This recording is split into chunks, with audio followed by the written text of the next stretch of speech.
I am a farmer. I am a steward of the land, and this is my farm. I'm also a father, a son, and a friend.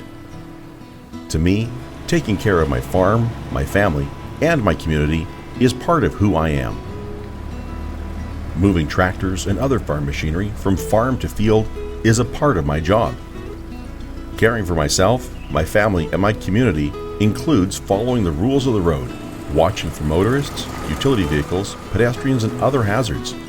That's all part of safe farming. As members of the same community, we often encounter each other on our roads, and as we share this space, we need to be aware of each other. When we respect each other, we keep the roads safer for everyone.